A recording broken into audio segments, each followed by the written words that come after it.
자, 이번에는 179쪽 필수예제 15번 대칭 연립방 정식에 대해서 한번 공부를 해봅시다.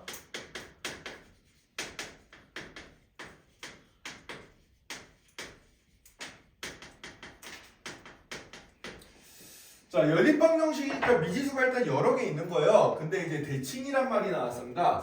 우리가 보통 수학에서 대칭식이라는 건 뭐냐면은 대칭식은 이제 x와 y를 바꿨어도 예, 원래식과 똑같은 거.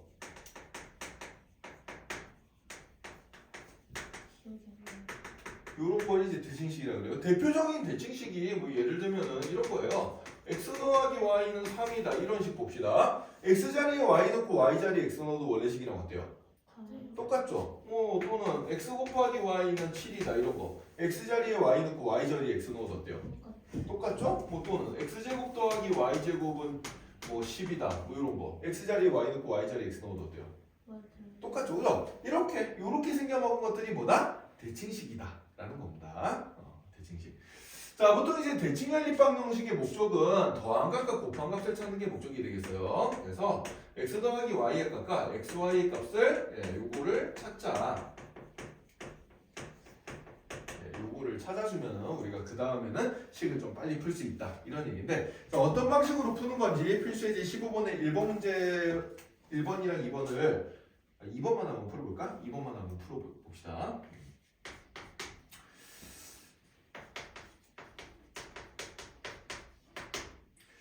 자, 여기 보면은 x제곱 더하기 y제곱은 34라는 이런 식이 하나가 있고, 그 다음에 xy는 15라는 이런 식이 하나가 있는데, 자, 두 개의 식 모두 뭐예요? 대칭식이에요. x 대신에 y 넣고 y 자리에 x 넣어도 똑같은 이런 형태를 가진 식입니다. 자, 이런 대칭식이 나오면은 우리의 목표는 더한 값과 곱한 값을 찾는데 목적을 둬야 되는데, 곱한 값은 이미 나와 있어요. 그죠? 그럼 더한 값만 찾으면 되는데, 더한 값은 어떻게 찾냐? 곱셈 공식을 이용해서 찾아줍니다. 자, 그래서 곱셈 공식을 써보면은 적용시킬 수 있는 곱셈 공식이 뭐죠, 동진아? 여기서 x 더하기 y 값을 찾기 위해서 적용시킬 수 있는 곱셈 공식이 뭐겠어요?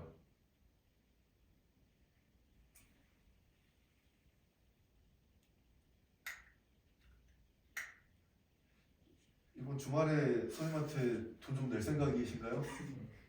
어? 돈 많이 벌어놨어요? 제가 한번 야, 말씀드릴게요. 이 쉬운 거를 지금 제가 한번 어 x 더하기 y의 제곱 x 더하기 y의 제곱은 뭐다? 그 x 제곱 더하기 어 y 제곱 더하기 2xy. 그렇죠. 요거죠, 요거. 요거 써주면 되잖아. 여기 x 제곱 더하기 y 제곱의 값이 있고 x y 값이 있으니까 이거 두 개를 알면 x 더하기 y 값 알 수 있잖아요. 너무 쉬운 거 아니야? 이건 중학교 때도 나오는 건데 왜 모른 척해?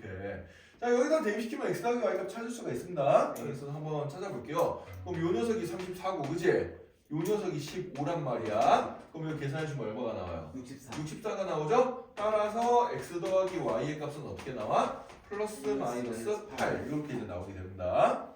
그럼 얘는 두 가지 상황이에요. x 더하기 y가 8이면서 xy가 15가 되거나, 또는 x 더하기 y가 마이너스 8이면서 xy가 15가 되거나, 이런 상황입니다.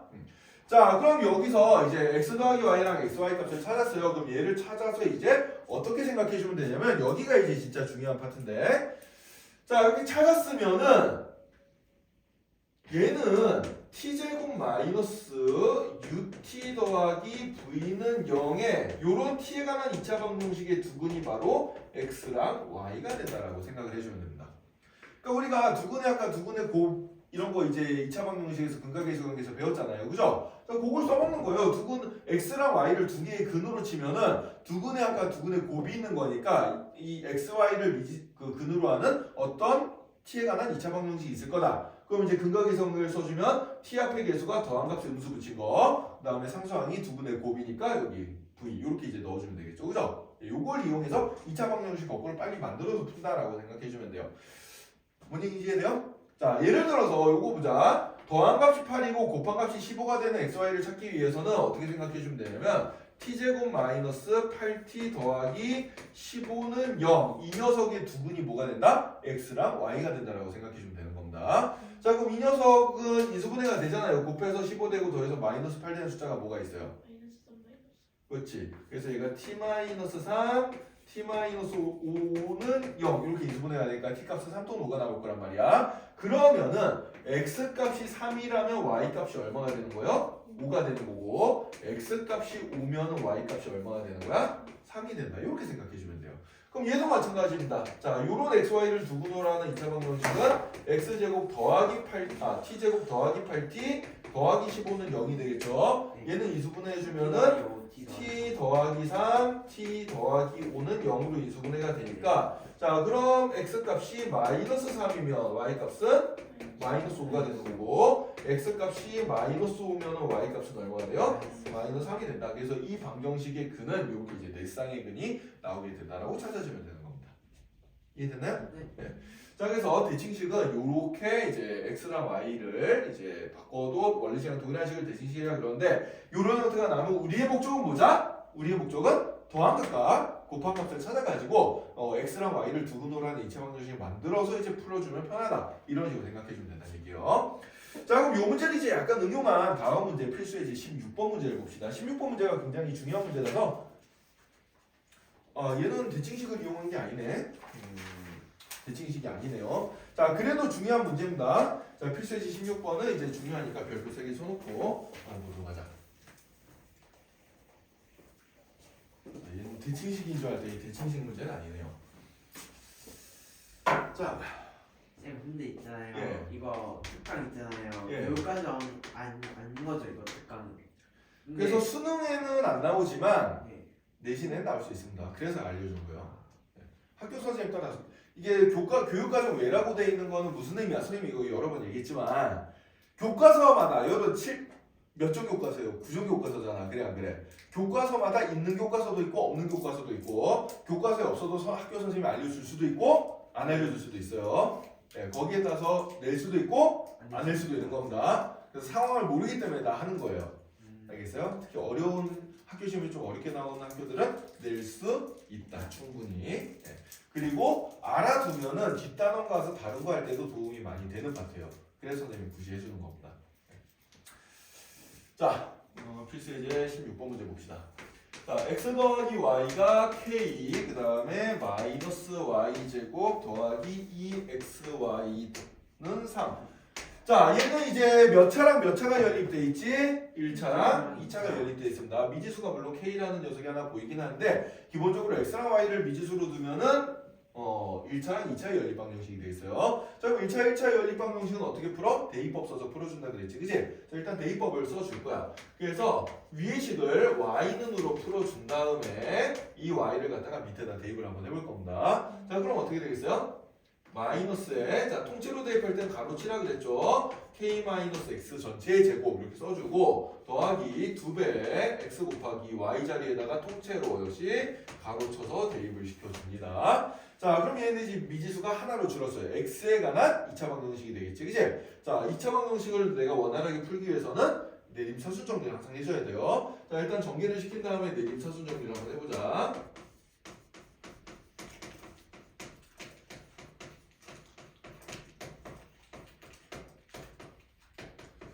자, 그 다음에 이제 마이너스 1 풀어주면은 마이너스 1 전개시켜주면은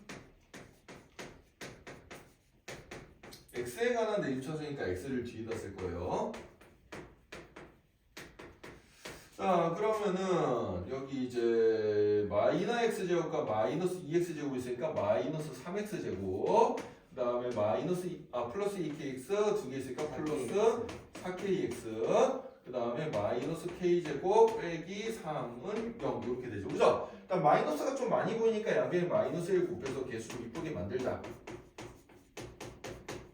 자, 이렇게 만들어 놓고 이제 이 2차 방정식을 풀어야 되는데 k값 때문에 좀 귀찮죠. 그래서 근해 공식을 써야 될 것 같긴 한데 문제에서 요구하는 게 뭐야? 문제에서 요구하는 거는 이 연립 방정식을 풀었을 때 근이 어떻게 돼야 되는데? 한 쌍이 나와야 된대요. 근이 한 쌍. 자, 요 근이 한 쌍이라는 말이 무슨 뜻이냐? x값 하나에 y값 하나 딱 요렇게 나오게 그림이 나와야 된다는 얘기야. 그럼 x에 관한 x값이 몇 개 나와야 돼? 하나. x값은 하나 나와야 돼요. 그럼 이 방정식 무슨 근을 가져야 돼? 중근을 가져야 된다는 얘기야. 그죠? 네, 그래서 판별식이 얼마가 돼야 돼? 0이 돼야 되겠죠. 그죠? 이거 근데 x 앞에 계수가 짝수니까 4분의 d를 써주면 조금 편할 거예요. 그죠? 네. 자, 그럼 b-에 해당되는 게 마이너스 2k죠. 마이너스 2k의 제곱 빼기 a에 해당되는 게 3이고 그 다음에 c에 해당되는 게 k제곱 더하기 3이니까 통째로 대입 c자리에다가 통째로 얘를 대입시키니까 가로를 쳐야 된다. 네. 이거 가로 안 치면 항상 계산 실수가 나와요. 승원아. 너가 제일 많이 하는 실수야. 아 그래가지고 지금은 잘 안. 자, 그래서 풀어주면은 이렇게 이제 풀리게 되겠습니다. 네. 자, 그럼 이거 풀어주면 k제곱의 값은 얼마? 9죠. 따라서 k값은 어떻게 된다? 플러스 마이너스 3이 된다. 그래서 k가 플러스 3이거나 마이너스 3이면은 얘가 이제 그 중근을 가지게 되니까 그냥 쌍이 나오게 되는데 모든 실수의 k값의 합을 구하라고 했으니까 답은 0이겠네요. 그죠? 3이랑 마이너스 3 더해주면 되니까 이렇게 풀어주면 된다. 자, 그다음 마지막으로 필수의 이제 17번 문제를 한번 봅시다. 얘는 이제 연립방정식 응용 문제인데요. 자, 간단한 도형이지만 중학교 때 배운 도형을 또 써먹는 문제입니다. 자, 원이 있고요. 원 안에다가 우리가 이렇게 이제 직사각형을 내접을 시켰어요. 근데 얘는 지름의 길이가 13이래. 자, 지름은 원의 중심을 항상 지나잖아요. 그죠? 이렇게 내접시켜 보면은 이렇게 직사각형의 대각선이 정확하게 원의 중심을 지나게 되겠지? 요 길이가 얼마가 된다? 13이 된다. 이런 얘기가 되겠습니다. 자, 그 다음에 둘레의 길이가 이 직사각형의 둘레의 길이가 얼마래? 둘레가 34라고 문제에 나와 있습니다. 네. 자, 이때 가로랑 세로의 길이가 뭐냐 이걸 찾으라는 얘기인데 자, 그럼 가로의 길이를 모르니까 x라고 치고 세로의 길이도 모르니까 y라고 칠 거예요. 자, 그러면은 일단 이게 무슨 삼각형이야? 직각삼각형이잖아요. 그럼 무슨 정리? 피타고라 정리를 쓸 수가 있습니다. 따라서 x랑 y에 관한 식 하나는 먼저 피타고라 정리를 써주면 x제곱 더하기 y제곱은 13의 제곱, 13의 제곱은 169죠. 이런 식이 하나가 나오게 되고 자, 그러면 둘레의 길이를 생각해 봅시다. 둘레란 건 x 2개, y 2개잖아. 그치? 그래서 2배 x 더하기 y를 준 게 얼마가 된다? 34가 된다. 이렇게 이제 미수 2개, 식 2개짜리 연립방정식이 나오게 되겠습니다. 자, 근데 하나는 1차, 하나는 2차니까 뭘 써주면 되겠어요? 대입법 써서 풀어주면 되겠죠. 그죠? 근데 대입법 말고 또 쓸 수 있는 방법은 뭐지? 이게 지금 딱 보니까 뭐예요? 대칭식이에요. 얘는 대칭식이니까 더한값은 있으니까 곱한값을 찾아가지고 아까 저처럼 풀어주면 되겠구나 이렇게 해도 됩니다. 대입법 써도 되고요. 대칭식 성질 이용해서 x, y 구해가지고 풀어도 되는데 우리는 대칭식을 한 번 더 연습을 한번 해볼 겁니다. 자, 그러면은 자 x제곱 더하기 y제곱은 169라고 나와 있고요. 그 다음에 x 더하기 y의 값은 17이잖아요. 그죠? 자, 그럼 곱셈 공식을 써주면 x 더하기 y 전체의 제곱은 x제곱 더하기 y제곱에다가 2배 xy를 더해준 거니까 자, 얘는 17의 제곱이 되겠지. 그치? 17 제곱이 되고 자, 이거 계산 괜히 했다. 13의 제곱을 씁시다. 얘는 자, 이렇게 쓰면 더 편한 이유가 뭔고 하니까 EXY를 구하려고 이항시켜주는데 그때 합작공식을 써먹을 수가 있을 거 아니야. 그러니까 17을 제곱하는 것보다는 합작공식 쓰는 게 산수가 훨씬 더 빠르죠. 자, 그래서 요런 때 이제 우리가 인수분해 공식을 써먹는 거예요. 인수분해 공식 괜히 배우는 게 아니고 복잡한 산수 좀 쉽게 하라고 나오는 겁니다. 그죠? 자, 그럼 30 곱하기 4가 2xy니까 양변을 2로 약분시켜주면은 xy 값은 얼마구나? 60이구나. 이걸 알 수가 있어요. 자, 그럼 이제 더한 값이 17이고 곱한 값이 60이니까 t에 관한 2차 방정식을 요렇게 만들면 되겠죠. 그죠? 네, 요렇게 만들어주면 될 거고 자, 그럼 곱해서 60 더해서 마이너스 17 되는 건 딱 봐도 t 마이너스 12, t 마이너스 5. 12랑 5겠네요. 그죠? 네, 이렇게 찾으면 되겠어요. 따라서 x가 5면은 y 값은 얼마? 12가 되고 x가 12면은 y 값은 얼마가 돼요? 5가 된다는 얘기죠. 그죠? 네, 이런 식으로.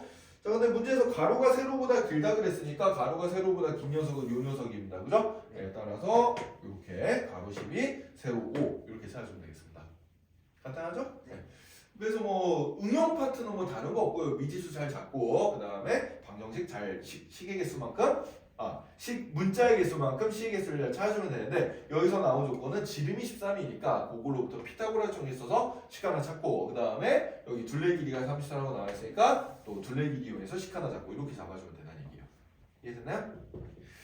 자, 그래서 오늘 진도는 여기까지 나가고 여러분들 오늘 이제 우리가 181쪽까지 배웠는데 중간에 거기 이제 172쪽부터 174쪽까지 연습 문제가 이제 한 덩어리가 끼어 있죠. 자, 요거까지가 요거 다 풀어오는 게 숙제가 되겠습니다. 밑에 확인 체크 문제랑 연습 문제까지 오늘 배운 거까지 다 풀어오는 게 숙제고, 자 시간 조금 남았는데 남은 시간 동안에는 오늘 조금 전에 배웠던 요거 대칭식이랑 해가지고 179쪽에 있는 확인 체크 문제들부터 그 다음 장까지 연습을 한번 좀 해보도록 하자. 네.